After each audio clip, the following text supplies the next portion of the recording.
গালে গালে মেঘদূত ভট্টাচার্যের গালে গালে সৌরভ ভট্টাচার্যের গালে গালে সৌরভ ভট্টাচার্যের গালে গালে পিউ দৌড়ের গালে গালে পিউ দৌড়ের গালে গালে সুস্মিতা ভট্টাচার্যের গালে গালে We want justice. We want justice. Justice, justice.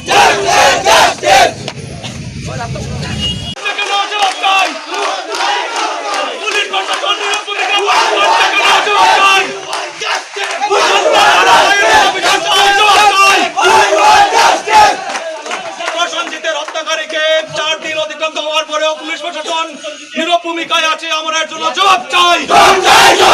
Police প্রশাসন 4 দিন থেকে কি করছে? হত্যাকারীকে গ্রেফতার করছে না, অথচ বাড়ির দ্বারে পুলিশ প্রশাসন হায় হায়, পুলিশ প্রশাসন হায় হায়। এই ভাই হারা বোনের বিচার চাই। পুলিশ প্রশাসন কোথায়? তুমি 4 দিনের মধ্যেও গ্রেফতার করতে পারছো না। তোমার ভূমিকা নিয়ে প্রশ্ন উঠছে। পুলিশ প্রশাসন হায় হায়। We want justice. অবিলম্বে সঙ্গীতা ভট্টাচার্যকে 24 ঘন্টার মধ্যে গ্রেফতার করতে হবে। এই শিশুতোষ স্কুলের মালিকের ছেলে মেঘদীপ ভট্টাচার্যকে অবিলম্বে গ্রেফতার করতে হবে।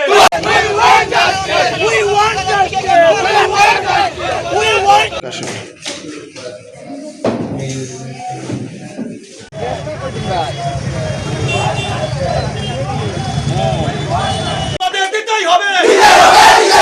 তোমাদের নীরব ভূমিকায় প্রশ্ন উঠছে। এই গরিব সন্তান তার বিচার পাবে না।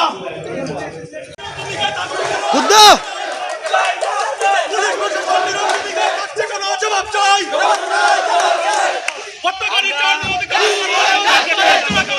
বড় একটা ঘটনা আমাদের ধর্মনগরের রাজ্যে হয়ে ডিস্ট্রিক্টে হয়ে গেল, যেটার এখন পর্যন্ত কোনো সুষ্ঠু বিচার পায়নি। আমরা কালকে রাত্রে মৌন মিছিল করেছিলাম।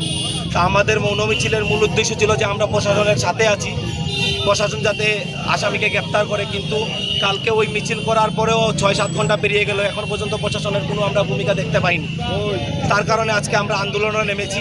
আমরা আপনাদের এই চ্যানেলের মাধ্যমে এটাই বলতে চাই, আজকে যদি 24 ঘন্টার মাধ্যমে, এখন থেকে 24 ঘন্টার মাধ্যমে যদি এই আসামিদেরকে গ্রেপ্তার না করতে পারা যায়, তাহলে সমগ্র ত্রিপুরাবাসী ধর্মনগরবাসী বৃহত্তর থেকে বৃহত্তর আন্দোলনে যেতে পারবে। আপনার নাম? আমার নাম অসীম। যাদের বিরুদ্ধে অভিযোগ, যারা এই ঘটনা ঘটিয়েছে, তাদের নাম কি? তাদের একজনের নাম সঙ্গীতা ভট্টাচার্য, একজনের নাম সুস্মিতা ভট্টাচার্য, আর একজনের নাম সৌরভ ভট্টাচার্য, পিউদর এবং মেঘদীপ ভট্টাচার্য। তাদের মধ্যে একজনকে এখন প্রশাসন গ্রেপ্তার করেনি। 72 ঘন্টা অতিক্রম হতে যাচ্ছে। তারপরেও আমরা একটা লজ্জাজনক ঘটনা, যেই সঙ্গীতা ভট্টাচার্য যিনি আছেন, উনি শিশুতত্ত্ব স্কুলের টিচার। আমার বলতে লজ্জা লাগে যে এরকম টিচার হয়ে একজন কিভাবে এইসব কাজ করতে পারে। এটা জনতার কাছে একদম লজ্জাজনক ঘটনা। সবাই ধিক্কার জানাতে এখানে আমরা জড়ো হয়েছি। কথা আমরা আপনাদের চ্যানেলের মাধ্যমে বলতে চাই, মেঘদীপ ভট্টাচার্য উনি শিশুতত্ত্ব স্কুলের মালিকের ছেলে এবং উনার টিচার, সবাই মিলিয়ে ধর্মনগরের গরিব শ্রেণীর মানুষদের উপর প্রাণঘাতী হামলা করে আমরা বিভিন্ন সামাজিক মাধ্যমে আগেও দেখতে পেয়েছি, এখনও দেখছি। এটার কি শেষ হবে না? এটার কি সুষ্ঠু বিচার করার কেউ নেই এই ত্রিপুরা রাজ্যে?